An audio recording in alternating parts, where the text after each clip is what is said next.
Hai, saya Willy Hardian, coding instructor kalian. Pada video ini kita akan coba membahas tentang constructor dan kenapa kira-kira nanti kita pakai constructor di dalam suatu kelas ya. Jadi kita akan coba membuat yang namanya class user seperti ini. Jadi ini kita membuat template seperti template gitu kan ya. Nah, misalnya kita di dalamnya ada sebuah data usernya, oke? Orang-orangnya siapa aja di dalam data kita.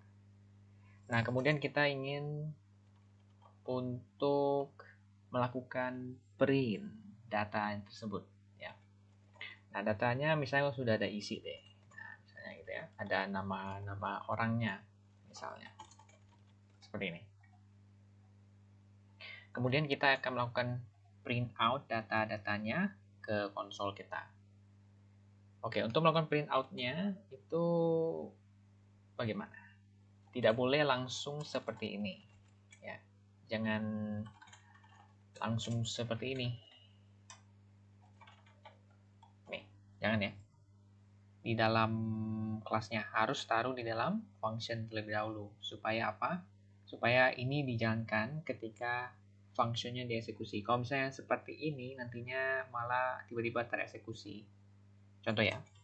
Misalnya kita akan melakukan instantiation user kepada variabel namanya user. Ya boleh sih, sudah bebas ya. Namanya apa? Misalnya ya user atau pengguna ya aslinya gitu. Nah, tapi biar lebih mudah user ya. Nah, jadi kalau misalnya kita jalankan ini, harusnya kan ini tidak boleh langsung keluar, harusnya ini dijalankan ketika dipanggil functionnya. Misalnya contoh show data misalnya gitu ya.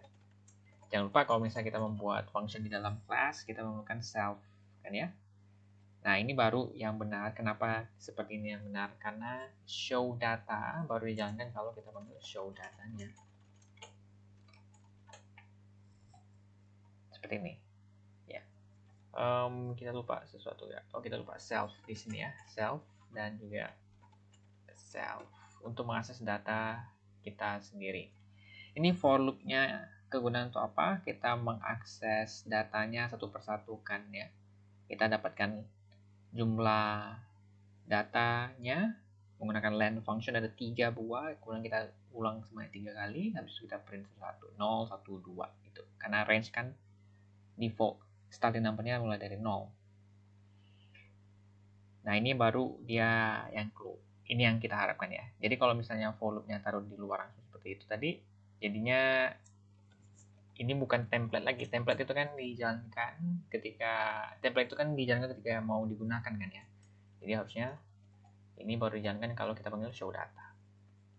Nah, oke, ini belum sampai konstruktornya ya, belum ya. Nah, jadi kalau kita mau pakai konstruktor, misalnya kita akan memberikan data ini, oke, data awalnya ini itu tercipta ketika kita buat user class seperti ini.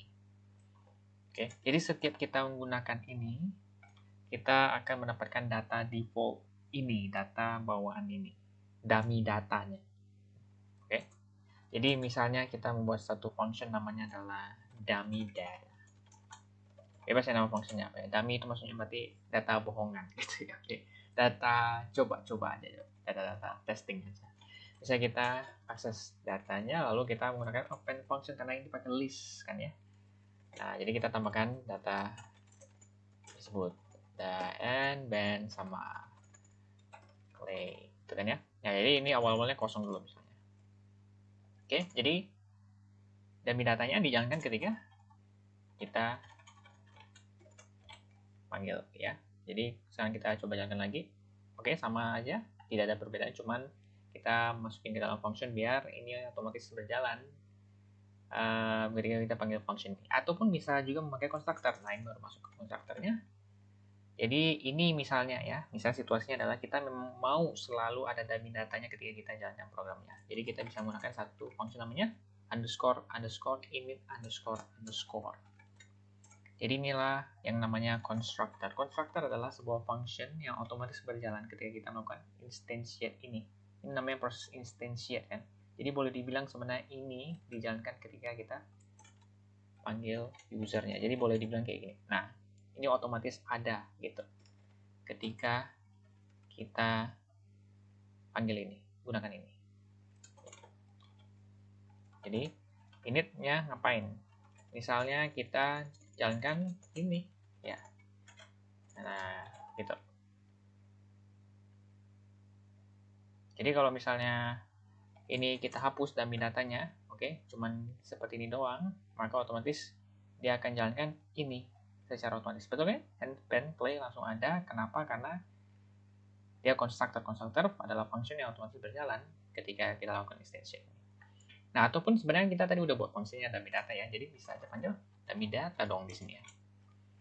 Nah, berarti bisa panggil function sebenarnya dalam function gitu ya.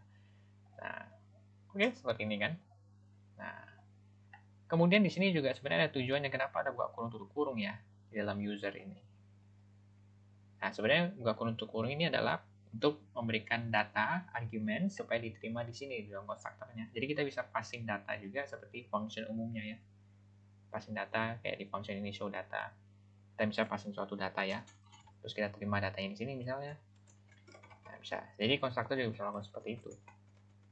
Misalnya kita akan memberikan sebuah judul, ini adalah program apa? User data misalnya gitu ya.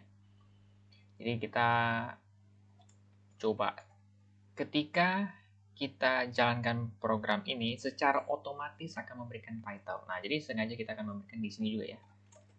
Secara otomatis dia akan memberikan title-nya. Misalnya user data kayak gini. Jadi kalau misalnya kita klik run, nah betul kan? User data ya, otomatis ya.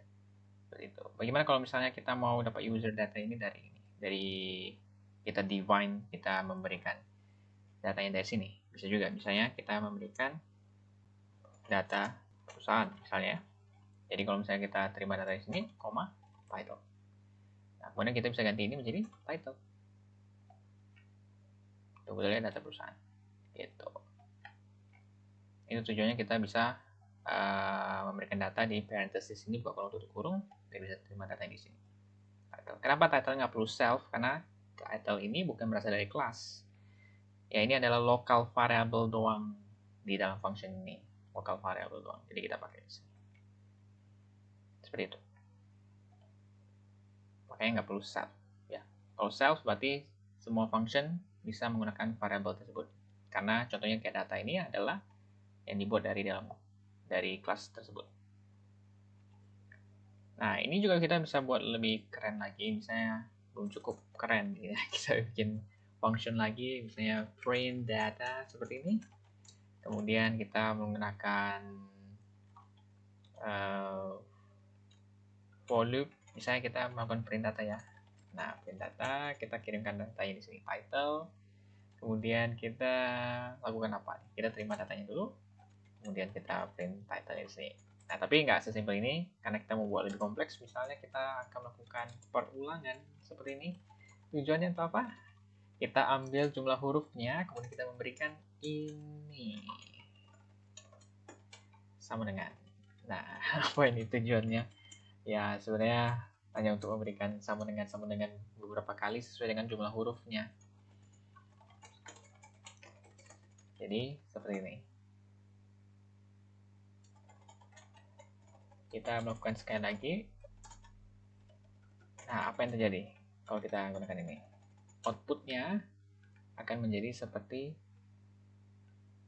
terlupa sesuatu ya. Line print datanya lupa self ya. Nah, ini sama dengannya. Jadi sama dengannya diulang sebanyak jumlah hurufnya. Ya, ini nggak perlu sih, optional ya, hanya memperbagus saja. Jadi kita mau print data bisa pakai juga function print data seperti ini.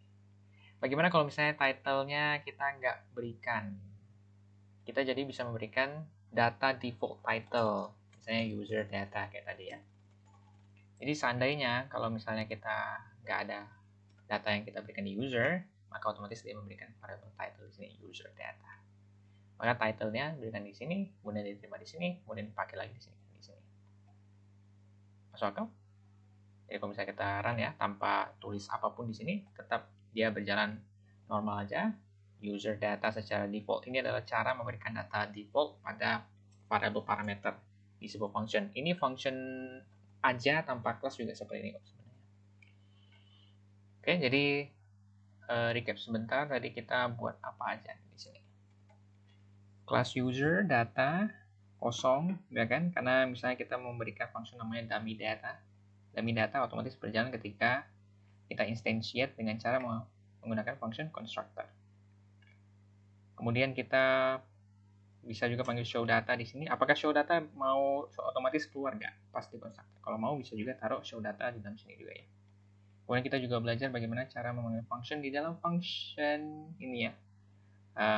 Jadi seperti ini, self dot functionnya apa. Jadi selain memanggil variable menggunakan self, function juga perlu pakai self biar mengakses function di dalam kelas ini. Kemudian kita baca juga data default di parameter function seperti ini. Kalau misalnya seandainya kita nggak kasih data apapun di sini ya. Kemudian kita lakukan dummy data dan juga lakukan print data untuk mendapatkan hasil seperti ini.